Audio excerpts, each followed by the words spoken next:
Hello all of you, welcome back to my channel. मैं आज आप लोगों के लिए लेकर आ चुकी हूँ एक कलेक्टिव रीडिंग जिसका टॉपिक रहने वाला है आखिर वह आपसे चाहते क्या है। आपके जो पर्सन है, आपके जो लव इंटरेस्ट हैं, आपके जो क्रश हैं, हुएवर दे आर, आखिरकार उन्हें आपसे चाहिए क्या, वो आपसे एक्सपेक्ट क्या कर रहे हैं। ओके, क्योंकि कुछ अगर कहते नहीं हैं तो मन में है क्या ऐसा जो वो आपसे चाहते हैं। ये रीडिंग जनरल है, कलेक्टिव है, सभी के लिए मैसेजेस आएंगे इसमें। तो हो सकता है कि आपके साथ एक्यूरेटली रेजोनेट करे, हो सकता है कुछ परसेंट रेजोनेट करे या बिल्कुल रेजोनेट ना करे, ऐसा भी हो सकता है क्योंकि ये एक जनरल रीडिंग है, कोई पर्सनल स्पेसिफिक रीडिंग नहीं है। ओके, सभी जोडियक साइंस के लिए है ये रीडिंग, फिर चाहे आपका या आपके पार्टनर का कोई भी जोडियक साइन है, आप ये रीडिंग देख सकते हैं। ये रीडिंग हर उम्र के व्यक्ति के लिए है, टाइमलेस है। आप जब भी इस वीडियो तक पहुंचेंगे यह आपके साथ तभी रेजोनेट करेगा। ऐसा नहीं है कि बहुत दिनों बाद आप ये वीडियो देख रहे हैं तो आपको लगेगा अरे ये तो पुराना है, मेरी एनर्जी रेजोनेट नहीं हो सकती। ऐसा नहीं है। जब आपको जो मैसेज मिलना चाहिए वो तभी आप तक पहुंचता है। It's never late, it's never too early, it's on the right time. Okay, तो चलिए रीडिंग स्टार्ट करते हैं। आप भी अपने पर्सन के बारे में सोचिए, उनके नाम पर कॉन्सेंट्रेट कीजिए या उनकी छवि को इमेजिन कीजिए और हम देखते हैं यहाँ पे कि आखिर वह आपसे चाहते क्या हैं। Okay, what do they want from you. तो चलिए स्टार्ट करते हैं। Just a second.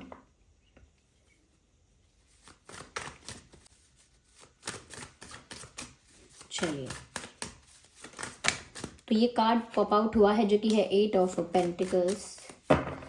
और देखते हैं 6 ऑफ कप्स, 2 ऑफ swords,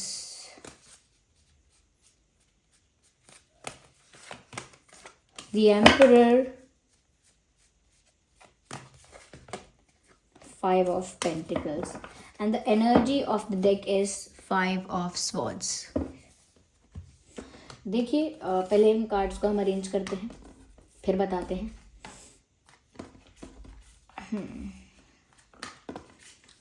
सबसे पहले मुझे जो चीज़ यहाँ नज़र आ रही है व्यूवर्स, देखिए साइंस की अगर बात करें तो ऑलमोस्ट सभी साइंस यहाँ पर कवर हो ही जाते हैं। तो साइंस को लेकर स्ट्रेस मत लीजिएगा कि सबसे पहले साइंस क्यों नहीं बताया। देखिए, अर्थ साइन भी हो सकता है, वाटर साइन भी हो सकता है और एयर साइन भी हो सकता है। तो ऑलमोस्ट सभी कवर हो ही जाते हैं, इसीलिए मैं साइंस अभी नहीं बता रही हूँ। तो आखिर वे आपसे चाहते क्या है। देखिए, मुझे ऐसा लगता है व्यूवर्स, कहीं ना कहीं आपके पर्सन का ना ईगो का या एटीट्यूड का प्रॉब्लम है। ईगो इशू, एटीट्यूड इशू है, एरोगेंस, ये सब है, लेकिन ये इतना स्ट्रांग नहीं है। जैसे कई लोग होते हैं ना, रियल में उनके अंदर इतना ईगो एटीट्यूड नहीं होता, बस वो प्रिटेंड ज़्यादा करते हैं। मन से अच्छे होंगे, ठीक होंगे, कैजुअल बिहेव करना चाहेंगे, नॉर्मल बिहेव करना चाहेंगे, लेकिन अपनी इम्पोर्टेंस बढ़ाने के लिए या अपने आप को थोड़ा सा डिफरेंट दिखाने के लिए या अपनी वैल्यू बढ़ाने के लिए समटाइम्स पीपल डू दैट कि वो थोड़ा सा एटीट्यूड दिखाने लगते हैं, ज़्यादा थोड़ा सा ईगोइस्टिक बिहेव करते हैं टू शो कि मैं भी कितना वैल्यूएबल हूँ या मेरी इंपॉर्टेंस को समझा जाए। इनके मामले में भी मुझे ऐसा ही लग रहा है कि ये कहीं ना कहीं चाहते तो ऐसा ही है कि आपसे उन्हें बहुत अटेंशन मिले, इसीलिए भी वो ज़्यादा कहीं ना कहीं स्टिफ, ज़्यादा प्रैक्टिकल, ज़्यादा रैशनल और ज़्यादा ही ईगोइस्टिक या एटीट्यूड अपना शो करने की कोशिश करते हैं। Because at the end of the day वो एक्सपेक्ट करते हैं व्यूअर्स कि आप उन्हें ज़्यादा अटेंशन दो, उनको आपका चेज़ करना, आपका उनको फॉलो करना, आपका उनके पीछे आना उनको कहीं ना कहीं बहुत स्पेशल फील करवाता है। अब सपोज़ आप हैं, कोई आपको बहुत इंपॉर्टेंस देगा, आपको बहुत आपके लिए एफर्ट्स लेगा, आपको फॉलो करेगा, चेज़ करेगा, आपको स्पेशल फील करवाएगा, तो आपको बहुत स्पेशल और बहुत वैल्यूएबल, प्रीशियस फील होगा कि मेरी कितनी इंपॉर्टेंस है इस पर्सन की लाइफ में।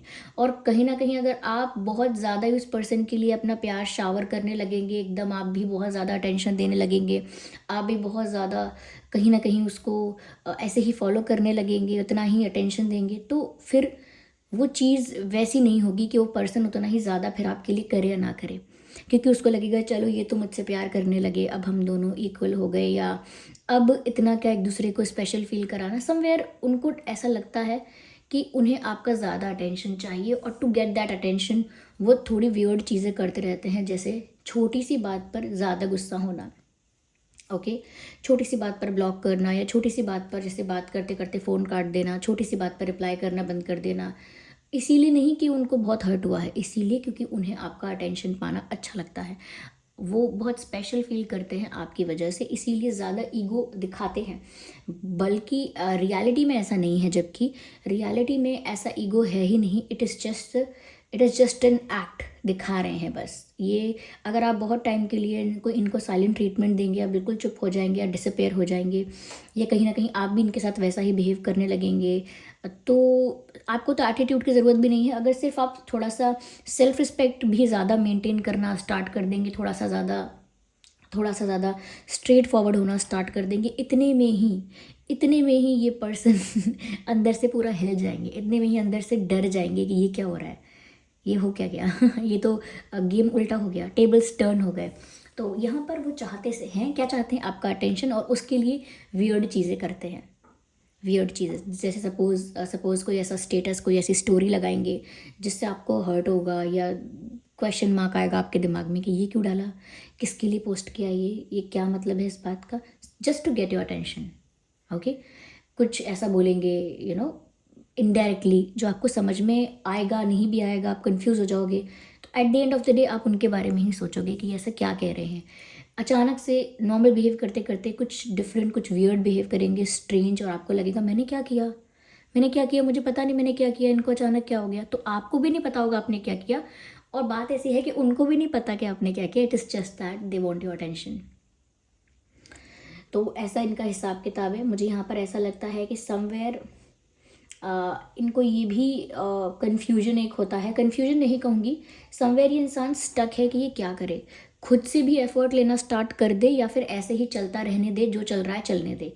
क्योंकि जो चल रहा है उसमें उनको स्पेशल तो फील हो रहा है, इम्पॉर्टेंस तो मिल रही है, लेकिन कहीं ना कहीं उतना क्लोज आप लोग नहीं आ पा रहे हो, या उतना आपका बॉन्ड जो है वो डीप नहीं हो पा रहा। अगर रनर चेजर और ये अप्स एंड डाउन्स और पुश एंड पुल सिचुएशन ही चलती रहेगी, ऑन एंड ऑफ ही चलता रहेगा, एक रिलेशनशिप में अगर ऑन एंड ऑफ ही चलता रहेगा, तो फिर बॉन्ड डीप होने का टाइम कब मिलेगा, क्वालिटी टाइम कब मिलेगा, एक दूसरे के साथ रिश्ता जो गहरा होना चाहिए उसके लिए वक्त कब मिलेगा, एक दूसरे के करीब आने का वक्त कब मिलेगा, यानी कि एक दूसरे को बहुत क्लोजली जान पाने का।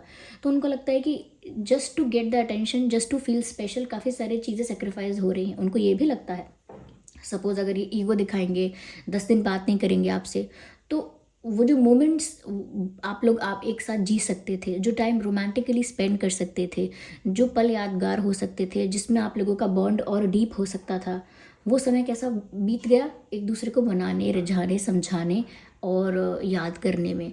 तो कहीं ना कहीं उनको ये चीज़ भी समझ में आती है कि ऐसा करने से, इतना डिस्टेंस मेंटेन करने से, या इतना ज़्यादा रूठना मनाना चलता रहेगा, या इतना साइलेंट ट्रीटमेंट या ईगो वगैरह चलता रहेगा, तो वो बॉन्ड उतना डीप कब होगा, मतलब वो क्लोजनेस कब आ पाएगी। सो दे ऑल्सो नो दैट।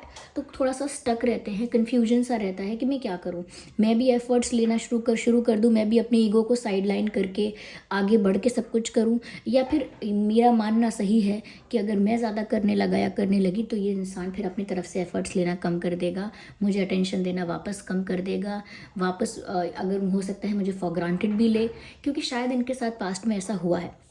हो सकता है इन्होंने किसी को बहुत चाहा हो, किसी को बहुत रिस्पेक्ट अटेंशन दी हो, और बदले में इनको फिर कोई अटेंशन या रिस्पेक्ट नहीं मिली हो, प्यार ना मिला हो, तो इन्होंने एक मॉरल ऑफ द स्टोरी दिमाग में बना ली है, या अपने पास्ट एक्सपीरियंसेस से कुछ ऐसा लेसन ले लिया है कि ज़्यादा अटेंशन दोगे, ज़्यादा एफर्ट डालोगे, ज़्यादा किसी के लिए कुछ करोगे, तो वो इंसान आपको फॉर ग्रांटेड लेगा और छोड़ कर जाएगा।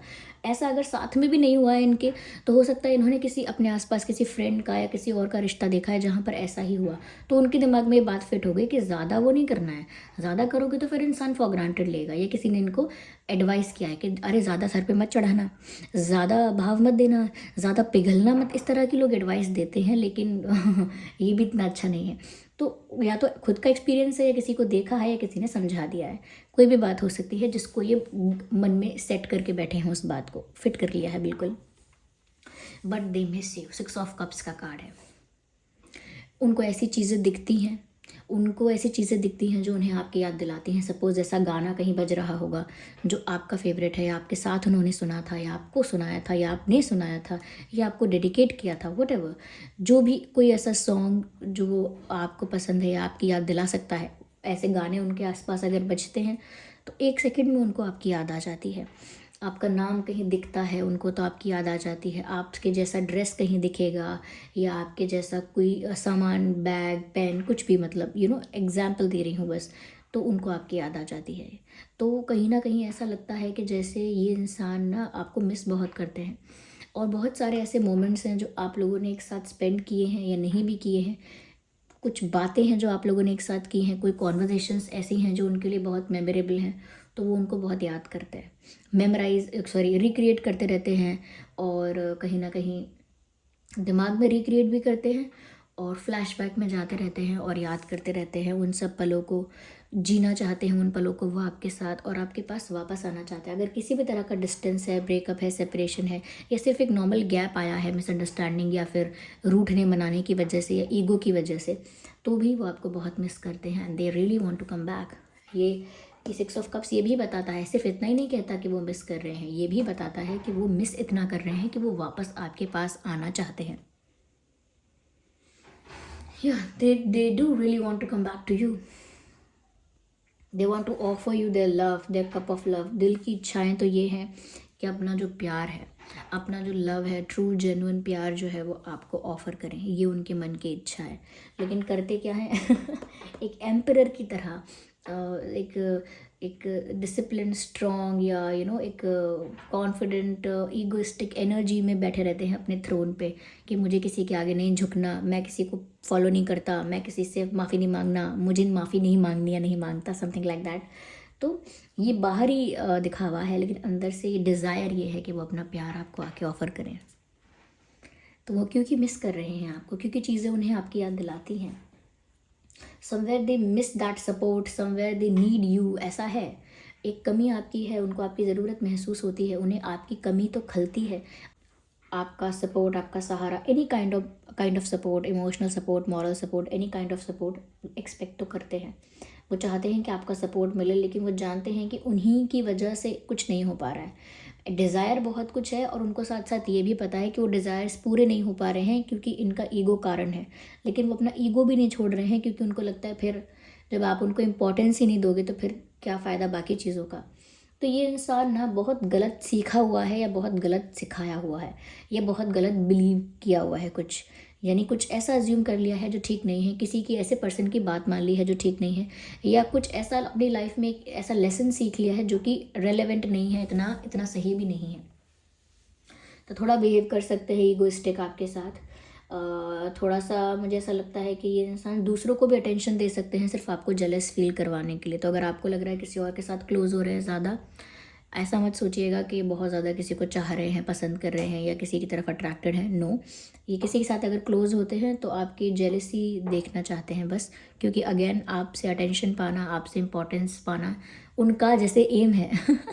ओके मुझे ऐसा लगता है कि कहीं ना कहीं करंटली अपनी लाइफ में अपने फाइनेंसेस पर वर्क कर रहे हैं, करियर पर वर्क कर रहे हैं, हार्ड वर्क कर रहे हैं लाइफ में किसी सेक्टर में, किसी एरिया में। और अगर समवेयर ऐसा भी लगता है व्यूअर्स कि जैसे ये इंसान इस रिश्ते को सच में बनाना चाहते हैं, सच में इस रिश्ते के लिए विश करते हैं, ऐसा प्रे करते हैं ऐसा कि ये रिश्ता आगे जाके बहुत एक स्ट्रॉन्ग रिलेशनशिप बने, लेकिन उनको समझ नहीं आता है कि वो कैसे करें। उनके चाहत तो यही है कि इस रिश्ते के लिए व्यूअर्स आप पीछे ना हटना कभी, क्योंकि हर एक मोमेंट जैसे उनको लगता है कि इस मोमेंट पे पक्का ये इंसान चला जाएगा, और जब आप नहीं जाते तो उनको खुशी तो होती है अंदर से, लेकिन वो जानते हैं कि एक दिन अगर वो ऐसे ही करते रहे तो आप शायद ना रुको। तो एक डर भी है, एक खुशी भी है, ये मिक्स्ड फीलिंग्स हैं यहाँ पर इनकी। अपने रिश्ते को प्रोटेक्ट करने के लिए, मेंटेन करने के लिए बहुत कुछ करना चाहते हैं, but at the end of the day वो बहुत कुछ सिमट कर उनके मन के अंदर ही रह जाता है, और निकल के क्या आता है कि मुझे कोई फ़र्क नहीं पड़ता, ओके आपको रहना है रहो, जाना है जाओ, आई डोंट केयर, ऐसा दिखाना पड़ता है उनको, जबकि ऐसा है नहीं।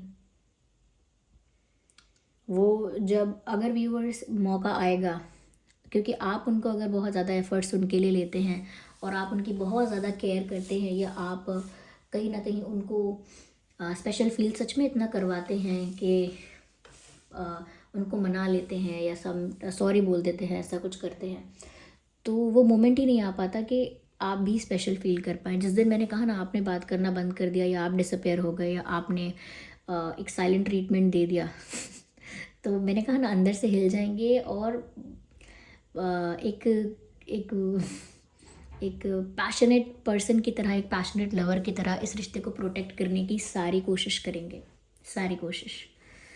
तो ऐसा दिखता है यहाँ पे। मुझे ऐसा लगता है व्यूवर्स कि आपको पाने के लिए वो कई लोगों से झगड़ा कर चुके हैं, या किसी ने अगर आपके बारे में गलत बोला है तो वो काफ़ी लोगों को सुना देते हैं, या उन्हें पसंद नहीं आता कोई आपके बारे में गलत बोले। तो इनकी पॉजिटिवनेस आपके लिए, इनकी केयर आपके लिए दिखती तो है, लेकिन वो आपके सामने नहीं शो होती। You understand? अगर कोई इनकी फैमिली में या फ्रेंड्स में बोलेगा कि हाँ इतनी भी कुछ खास नहीं है, ठीक है, तो इनको बुरा लगता है। जवाब दे सकते हैं, कड़वा जवाब दे देते होंगे, लेकिन आपके सामने नहीं शो करते। गुस्से वाले पर्सन दिखते हैं, इनको गुस्सा जल्दी आता है। तो व्यूअर्स ये सिर्फ आपसे अटेंशन चाहते हैं, इस रिश्ते को आगे बढ़ाना चाहते हैं, लेकिन थोड़े से स्टक हैं कि क्या करें, क्योंकि वो आपको खोना नहीं चाहते। अपनी स्टुपिडिटी की वजह से तो बिल्कुल नहीं खोना चाहते। तो at the end of the day सिर्फ अटेंशन, प्यार चाहिए आपका, आपको मिस करते हैं, आप वापस चाहिए अपनी लाइफ में, लेकिन खुद से स्टेप्स नहीं लेते हैं। सोचते हैं आप ही आ जाओ, आप ही करो सब कुछ, क्योंकि उनको लगता है कि अगर वो आपको चेज़ करने लगे और अगर आपका इंटरेस्ट कम हो गया तो इसका मतलब वो आपको खो देंगे, और वो खोना नहीं चाहते हैं। वाह, ये तो अजीब सा कुछ वो है पजल। उन्होंने तो आपके लिए एक इक्वेशन क्रिएट कर दी है, इतनी टिपिकल, इतनी टफ। चलिए, यहाँ पर जो मुझे नंबर्स दिख रहे हैं, जो इम्पोर्टेंट डेट्स हो सकते हैं, वो है 4, 14, 24, 5, 15, 25, 2, 12, 22, 6, 16, 26, 8, 18, 28, 10, 20, 30।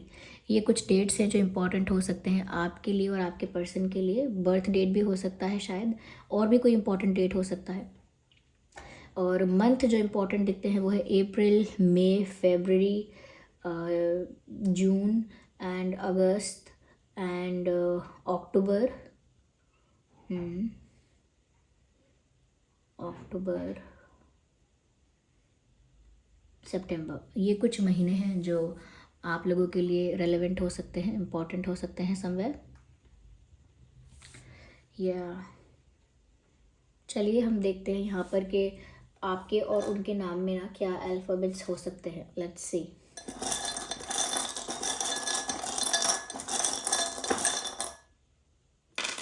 तो ये कुछ अल्फ़ाबेट्स यहाँ पर हैं। है यू, यू हो सकता है, जे हो सकता है, बी हो सकता है, एम हो सकता है, ई हो सकता है, डी हो सकता है, एफ हो सकता है, टी हो सकता है, T and X. So X, T, F, D, E, M, B, J, U. ये कुछ अल्फ़ाबेट्स हैं जो आपके या उनके नाम में हो सकते हैं। ओके व्यूवर्स, थोड़ा हम डिवाइन गाइडेंस लेंगे, not too much, because I am guided to take the divine guidance. ऐसा लग रहा है मुझे कि मुझे डिवाइन गाइडेंस के लिए कुछ तो लेना चाहिए आप लोगों के लिए। देखते हैं क्या डिवाइन गाइडेंस है यहाँ पे। So this card is coming out. It's up to you definitely. अगर आपको लग रहा है कि ऐसा ईगोइस्टिक पर्सन को मुझे फॉलो नहीं करना, अब मैं भी दूर रहूँगा या रहूँगी, अब मेरी तरफ से भी बस आई एम डन, या फिर आप सोच रहे हैं कि आप वेट करना चाहते हैं, पेशेंस रखना चाहते हैं, जिस तरह का आप उनको चांस देना चाहते हैं, तो at the end of the day decision फिर भी आपको ही लेना है, और आप ही लीजिएगा। अपने मन से संतुष्ट होके, अपने सिचुएशन को पूरी तरह समझ के, आपको क्या चाहिए क्या नहीं चाहिए, किस चीज़ के साथ आप ओके हैं, किस चीज़ के साथ आप सेक्रीफाइस, कॉम्प्रोमाइज़, एडजस्टमेंट नहीं कर सकते। Just look at everything and then decide. सब चीज़ों को ठीक से समझ लीजिए और फिर निर्णय कीजिए आखिरकार आपको चाहिए क्या। ओके तो ये एक ही कार्ड इनफ है।